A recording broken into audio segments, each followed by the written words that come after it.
My birthday didn't start with a celebration. It started with a scream. It was 6:32 a.m. when I first saw the photo. My phone buzzed on the edge of my desk, waking me with that low, insect-like hum it always made on vibration. I rubbed the sleep from my eyes, still groggy, expecting a basic "HBD bro" from classmates or maybe a voice note from Iris, if she remembered. Instead, it was a message from Kai, someone I barely spoke to outside group projects. Kai, Media Class GC. Yo Elian, your fam's trending on local explore loudly crying face. Photo attached. Kinda savage though. Curious, I tapped the image.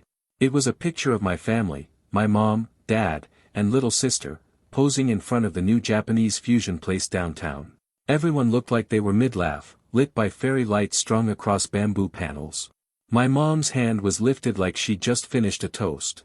It looked warm, happy, perfect, but I wasn't in it. The thing is, I took that photo. I remember that night. 2 days ago. My mom asked me to get one good shot for Facebook. I adjusted the aperture, angled the frame to fit the background lanterns just right. I even counted down loud so my sister could do her peace sign on time. I was behind the camera the whole night. That was my role. Has always been. But this image on Instagram? It was the same photo, just cropped. The right third, where I had stood with the tripod timer, is missing. Cleanly erased. Like I was never there to begin with. Caption. Just a sparkling heart grateful for the real ones who never change. #FamilyTime #always together. I didn't even get tagged. My chest tightened. I kept scrolling, hoping it was a fluke. My mom's profile was public, every post polished like a magazine spread. There were more: lunch at Gardens by the Bay, family game night, graduation dinner.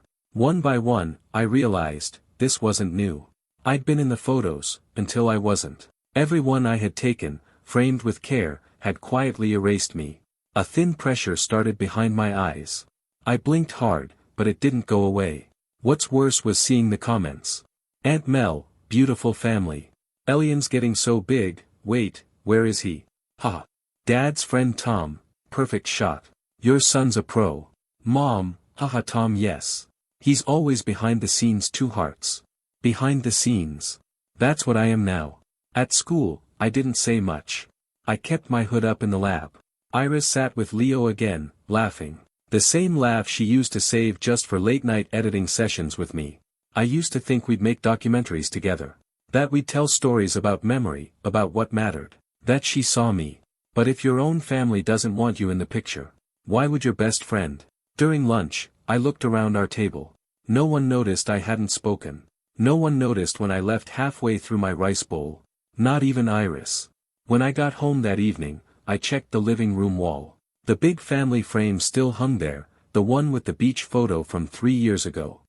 That one still had me in it. Barely. I stood at the edge, half cut by the palm tree trunk. I stared at it a long time. I didn't cry. But I did take my old point-and-shoot camera out of the drawer that night. I charged the battery. I wiped the lens. And I took a picture of the empty space at the dinner table. Just 3 chairs filled. There's a strange kind of silence that fills a room when no one's trying to notice you. It wasn't new. Not really. But after that photo, the silence felt thicker, like wallpaper peeling around me. I moved through the house like vapor. Footsteps soft, eyes down, camera slung over my shoulder like armor. I didn't need confrontation. I just needed to know why.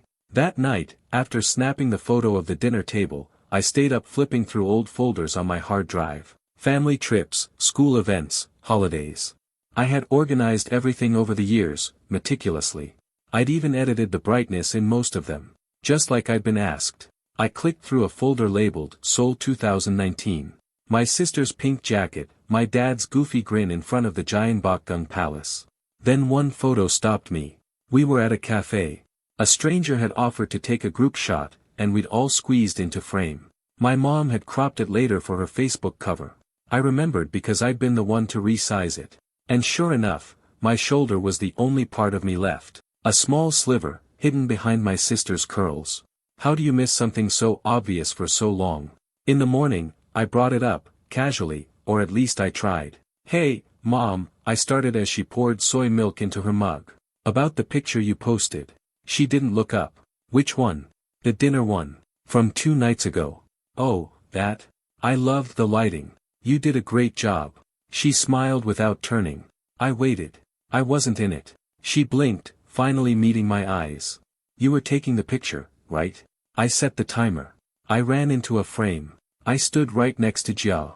She frowned faintly. Oh. I must have cropped it tighter. The composition felt off. That word, composition, rang in my ears like a bad joke. I swallowed a rising knot in my throat. Right, I muttered. Off balance. My dad walked in then, kissed her on the cheek, and asked where his watch was. Conversation moved on. I faded again, like dust sinking back into the carpet. In the hallway, I passed a mirror. I paused. What did they see when they looked at me? What did Iris see now? When we were kids, Iris and I made a pact in her backyard, knees scratched, mosquito bitten, holding hands under a plastic fort. We swore we'd make a film together about people who get forgotten. The ones no one writes stories about, she had said. The ones who don't get framed. It's strange how you grow into the very roles you swore to rescue. I had always photographed others because I thought they deserved to be remembered. Because maybe, if I got good enough, someone would turn the lens on me someday. Now I know better. I wasn't unseen. I was deliberately edited out. That afternoon, I wandered behind the school auditorium, where the maintenance guys stored broken props. I needed quiet, a kind of nowhere to think. I sat on an old wooden crate and flicked through my camera's gallery. Photos of people laughing, winning, hugging. I had captured them all. But not one photo of me.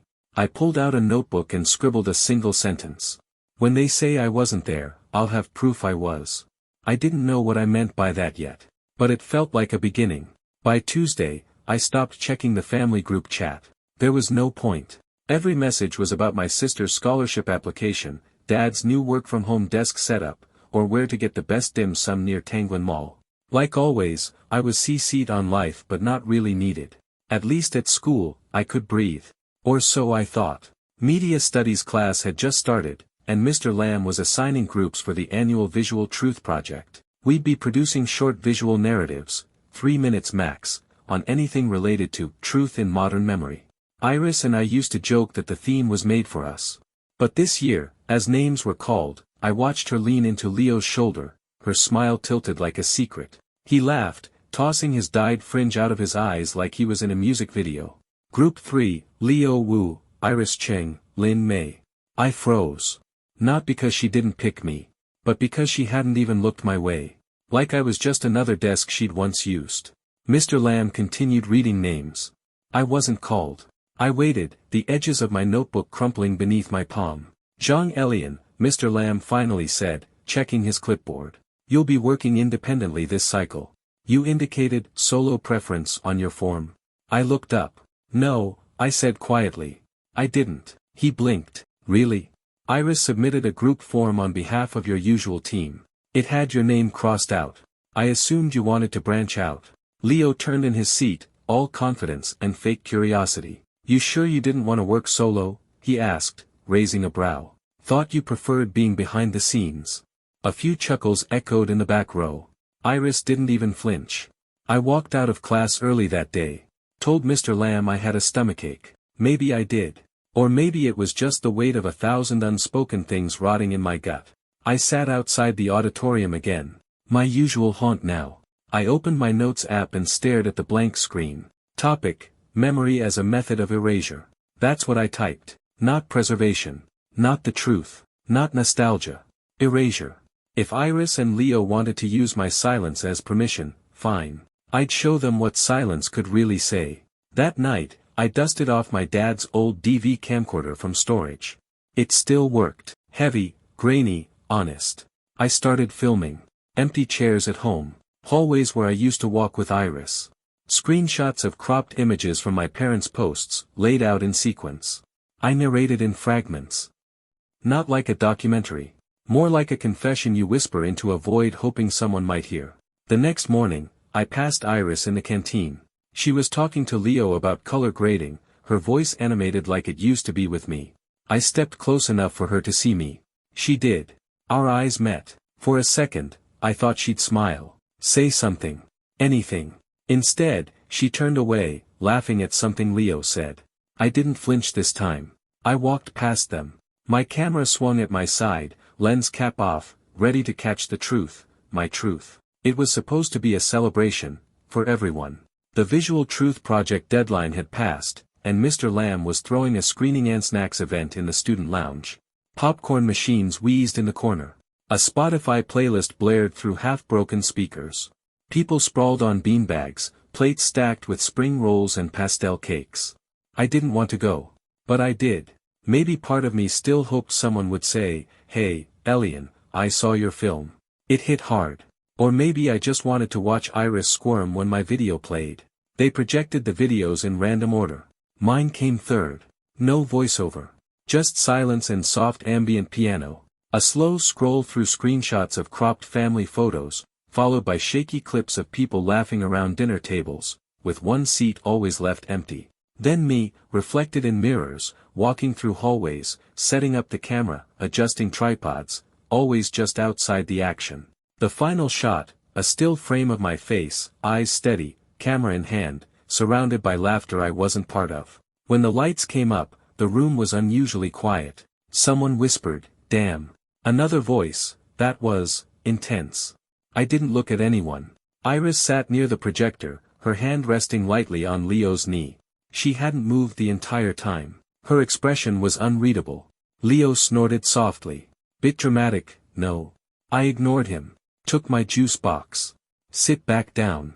Later, during cleanup, I stood near the wall charging my camera when Iris approached. "Elian," she said, voice casual like we hadn't stopped speaking weeks ago. "Your piece was raw." I nodded, keeping my eyes on my screen. She shifted her weight. I didn't realize things were that bad at home. I said nothing. She sighed. "Look, I didn't mean to hurt you. Grouping with Leo just made sense. We needed to win. And we did." There it was. The real reason. Efficiency over history. Strategy over connection. I tilted my head. Funny how cropping works. She blinked. "What?" "Nothing." I packed my bag. Before I left, I glanced at her one last time. "I used to think we were telling the same story," I said. "Now I realize I was just helping with yours." I blocked her that night. No ceremony. No final message. Just tap, gone. Her profile disappeared from my feed, our messages ghosted into blank bubbles. I stared at the screen after. It didn't feel like anger. It felt like turning off background music you hadn't realized had been playing for years. Quiet. But finally mine. I didn't expect to be trending. Not at school. Not anywhere. But the next morning, someone sent me a reel. At Leo Wu de Movi posted a video. Clapperboard, behind the scenes, Visual Truth Group 3 edition face with tears of joy camera with flash. I tapped it. Shouldn't have. The video opened with grainy clips of Iris and Leo posing in front of a green screen. Bloopers. Iris laughing, Leo tripping over a tripod. Nothing offensive, until the cut. A clip showed me. Briefly. In the background. Camera in hand. Framed awkwardly like I was photobombing. Then Leo's voice, narrating with mock-serious tone. And of course, shout out to our favorite background artist, Elian Zhang. Always watching. Never starring. A laugh track played over it. Edited in. The final frame zoomed in on my face, distorted with a fisheye lens. It froze on that image like a punchline. Hashtag visual ghost. Hashtag where is Elian? Within minutes, classmates started tagging each other. Sharing it. I like it. Commenting. Yo skull this is savage. Elian for looking like Slender Man in the back. The documentary guy turned into the documentary. I felt my ears go hot. My stomach coiled. My body existed in slow motion while the world laughed in fast forward. I confronted Leo after the fifth period. He stood by the vending machines, sipping canned coffee like nothing had happened. "You posted that video without asking me," I said. He looked up, all fake innocence. "What video?" I didn't answer. Just stared. "Oh, that video," he said finally. "Relax. You're literally in public spaces. It's art. Freedom of expression, remember?" I clenched my jaw. "You made me into a joke." He smirked. "I didn't do anything you didn't already frame yourself." That hit harder than I expected. I turned to Iris, who stood just behind him. She didn't look smug. Just resigned. Like she'd decided I was already lost in the shadows and couldn't be pulled out. "Iris," I said, quieter now, you know that wasn't okay. She glanced away. Leo didn't mean it like that. He meant it exactly like that, I cut in. And you knew it. A pause. Why do you care so much what people think of you, she asked. You act like you're invisible, then hate us when we notice.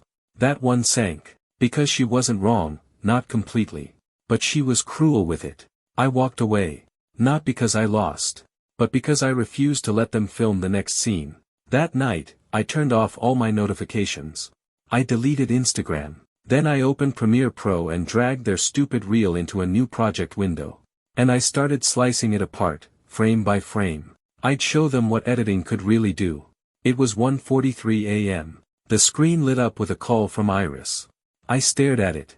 My thumb hovered over decline. But my heart beat out of sync with my logic, and I hit accept. Hey, her voice came through, quiet and cautious. I didn't answer. I know it's late. She hesitated. I saw you deactivated your account. Are you okay? Was I? I'm fine, I lied. My voice came out dry. Scraped raw by the hours I spent rewatching that reel, frame by humiliating frame. Leo took the video down, she offered. He realized it went too far. I let out a laugh, short and hollow. No, he didn't. You told him to. Silence. I didn't think it would blow up like that, she finally said. It was just supposed to be a behind-the-scenes thing. We were all joking around. You were laughing, I said. At me. Not with me. She sighed. You take things too seriously, Elian. People thought it was funny. It wasn't meant to hurt you. You cropped me out of our film project poster. That wasn't even me. Leo was doing the layout. He said the framing looked cleaner without too many faces. So I was cluttered. I asked, the words cutting sharper than I expected. Another long pause. No, she said softly. I guess. I don't know. You've been so distant lately. It's like you don't even want to be part of the group. You always wander off. You never talk in meetings. You don't even look at me the same. I don't know how to look at someone who erases me. The silence on the line shifted. Heavier now. I'm sorry, Elian, she whispered. I didn't mean for it to turn out like this. But meaning doesn't undo harm. Intent doesn't erase the frame where I became the joke. I looked out my window. The sky was gray-black, a prelude to dawn. The kind of hour where you feel like a ghost walking your own life. I don't need an apology, I said. I need to not be invisible anymore. And then I ended the call. No dramatic sign-off. No dramatic scream. Just a click. Quiet. Like a photo with me cropped out. The photography exhibit was mandatory for our visual media class. Otherwise, I wouldn't have gone. I arrived late. On purpose. Less crowd. Less small talk. The hallway was lined with mounted shots under soft amber lighting. Candid portraits. Architectural angles. Motion blur pieces titled things like Rush Hour Stillness or Memory in Frame. People hovered in small clusters, murmuring in artistic tones. I kept my hood up and walked the perimeter like I was casing the room. Then I saw her photo. It wasn't loud. No vivid colors or dramatic contrast. It was grayscale. Subtle. A simple bench at the edge of a basketball court. The angle was strange, low and wide. But what caught me was the caption. The seat that waits, Annalie. Just 7 words. But they slowed me down. I looked again. The court was empty. Just faint shoe scuffs. A forgotten water bottle on the bench. And in the far edge of the frame, a shadow. Barely there. Not centered. Almost cropped. Almost like me. You like it? I turned. She was standing behind me, holding a sketchbook pressed to her chest. Annalie. I recognized her from class. She didn't talk much. Always drew with charcoal instead of taking notes. I guess, I said. She smiled. I saw you looking at it for a while. Most people walk past it. They probably don't see what's there. Or what's not there, she said quietly. We both looked at the photo again. I asked, why the shadow in the corner? She tilted her head. That was my brother. He used to wait for me after practice. Then he stopped. The shadow was the last photo I took with him before he transferred schools. I nodded slowly. So, that's the moment you remember. The moment I realized he was already leaving, even when he was still there. I swallowed. That landed too close. People don't notice shadows, I said. Until they're gone. She looked at me. Not past me. Not around me. At me.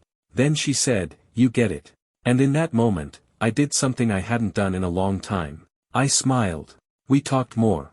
About film and framing and being left out. She told me she liked underexposed photos, images that made you search a little harder.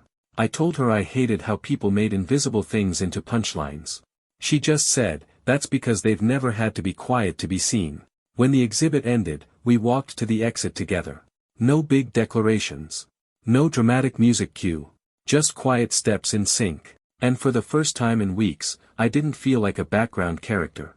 The ride home was quiet. I didn't blast music like usual. Didn't check my phone. I didn't let myself back out. I was going to ask them. No more sidelong glances at framed memories I wasn't in.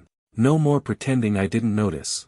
When I walked through the door, Mom was folding laundry. Dad was in the living room, glued to the news.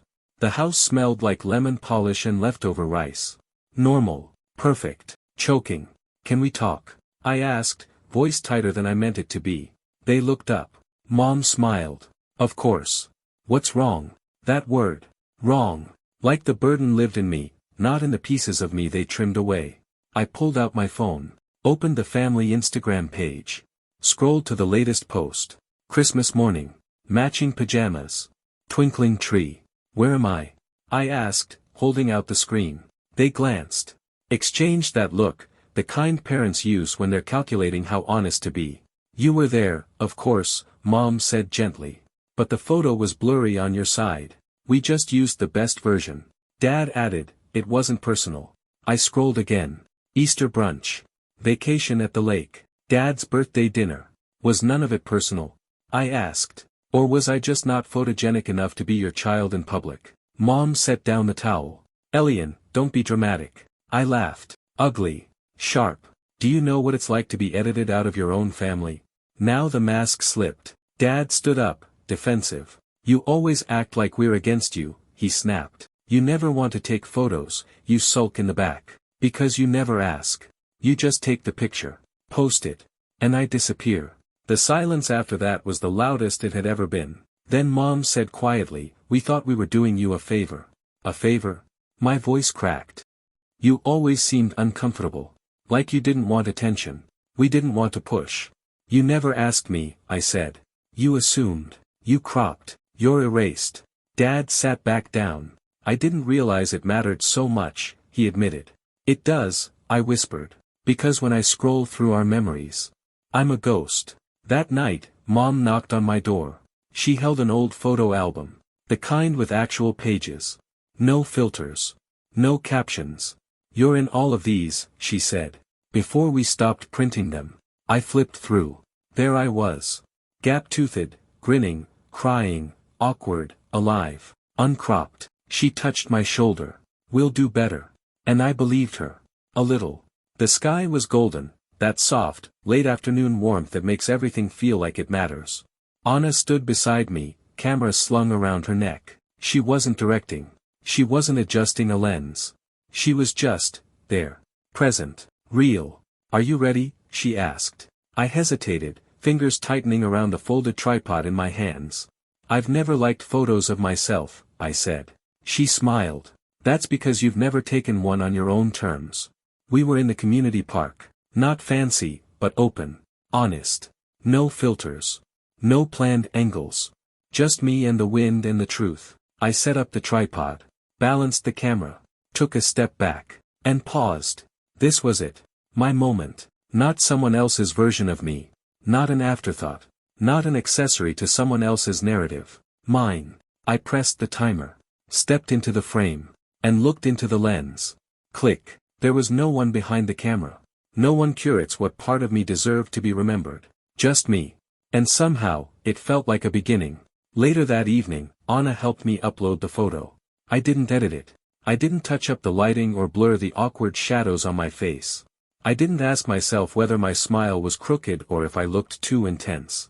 I posted it with a caption that read, I was here. I still am. The comments came in slowly. I didn't check them right away. I didn't need to. Because for once, it wasn't about being seen by others. It was about seeing myself, and refusing to be cropped out ever again. If you want to know what happened next in the story, comment for part 2.